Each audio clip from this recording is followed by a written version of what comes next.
As you devised the plan, I think the honor should be yours. Your word is my command.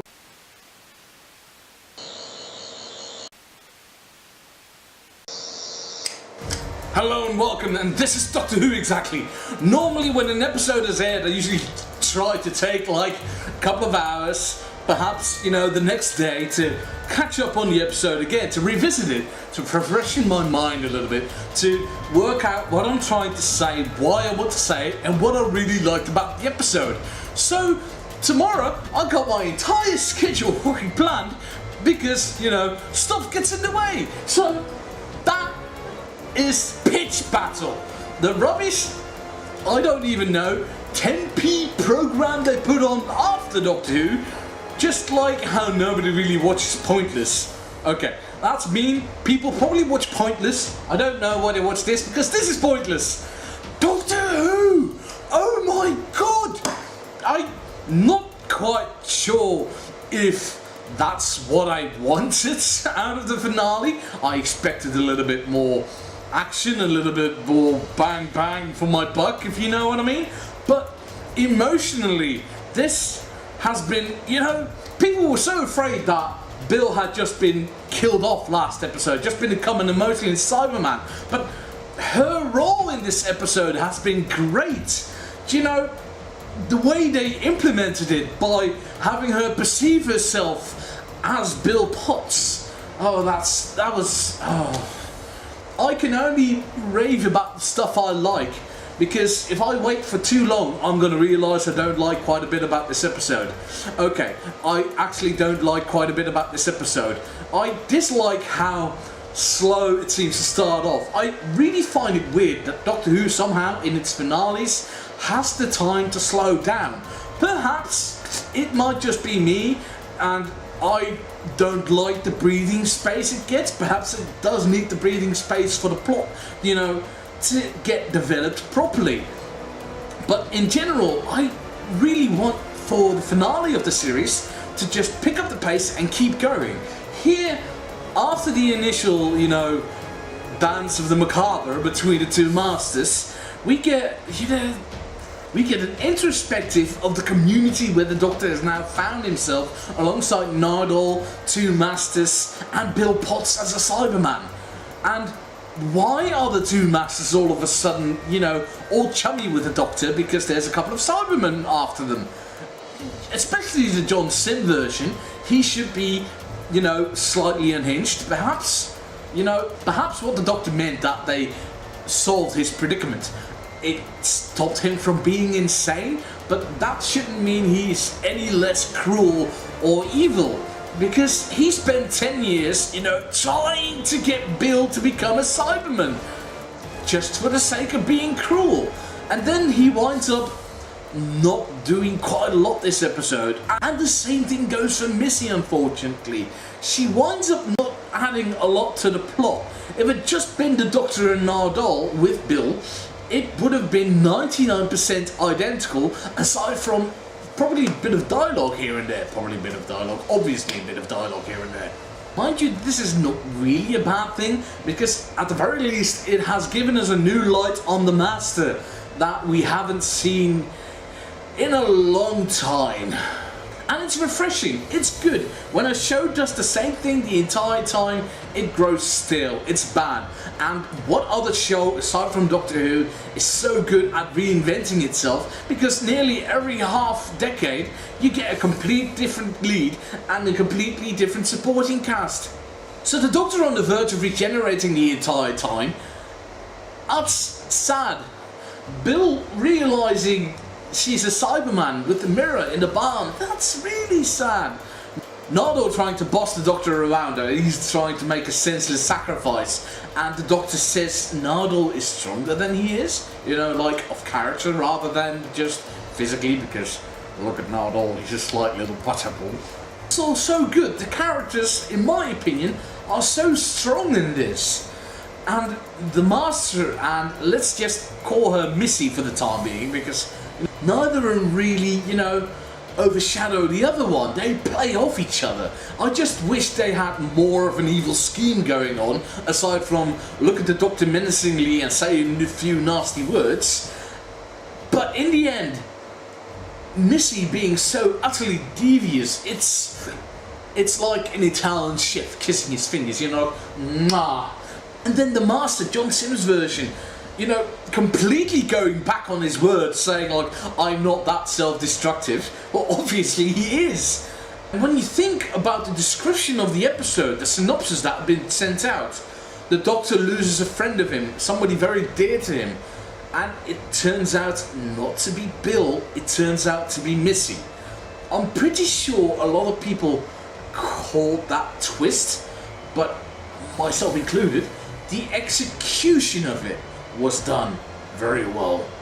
The Master and Missy just lying a few feet away from each other, both dying, one about to regenerate, the other one literally meeting the end of her life, laughing. That is mental, which describes the Master in one word, to be honest. It's a thing of beauty if it wasn't so scary about how psychotic the Master really is. Doctor does his sacrifice, he blows up the entire floor with all the Cybermen, you know, only giving them a setback at the most. And he gets brought to the TARDIS, and Bill, with the girl from the pilot, I heard people, they managed to spot her in the previous episode, but I hadn't seen it coming. But as soon as people on the internet were like, oh yeah, that's her, I'm like, oh, I'll see the ending coming. But it's not a sad ending for Bill. She's pretty much the same off as Clara, or actually she's better off than Clara. It's about the same sad departure on level like Amy or Rose got. Like, they'll live happy lives, but they won't live them as they used to do.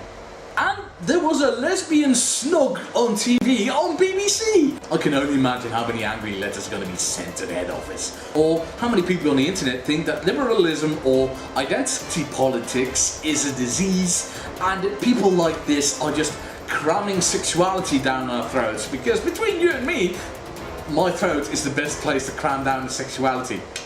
So yeah, I hope we'll see Bill again in the Christmas special, maybe. And the Doctor getting flashbacks of all his companions, starting with Rose, and River was there, and Jenny was there, and everybody was there.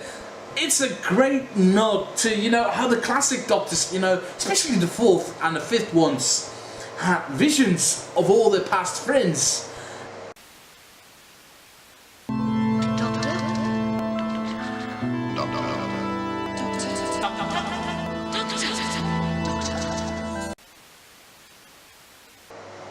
And he jumps up and he says, I don't want to go.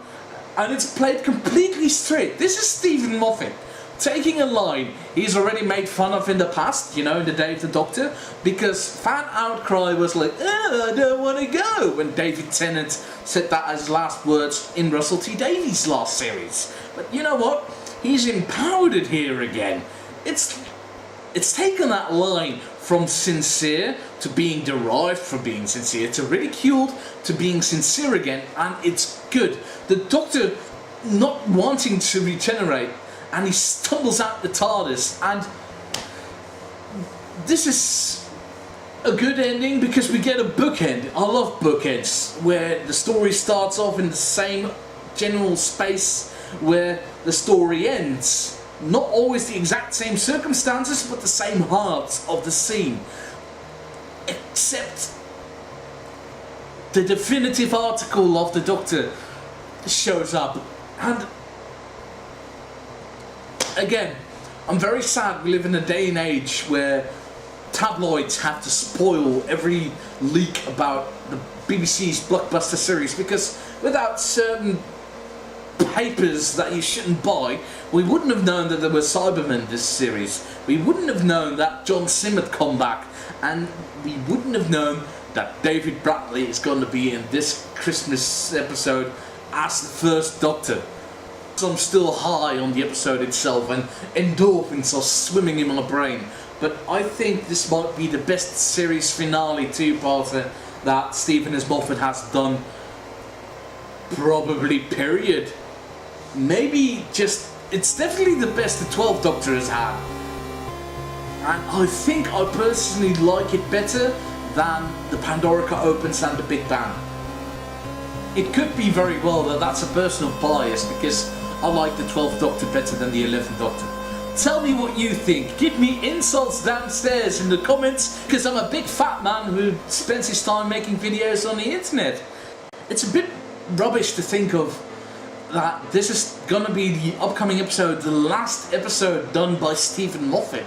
Because in hindsight, I might have several issues with the way this man presents his stories. But in the end, I've always liked the way he's written his characters. And to think that the next showrunner, Chris Chibnall, he's gonna switch things around, he's gonna change things. So I'm a bit skeptical about that, but we're gonna see what happens. Because in the end, you always have to be optimistic going into a new thing. Always give something a chance. So that's Doctor Who exactly for its second year. Maybe. So now my channel's going back on another hiatus because I can't think of anything else to do with it. Unless, you know, I do think of something to do with it. A ta-ta!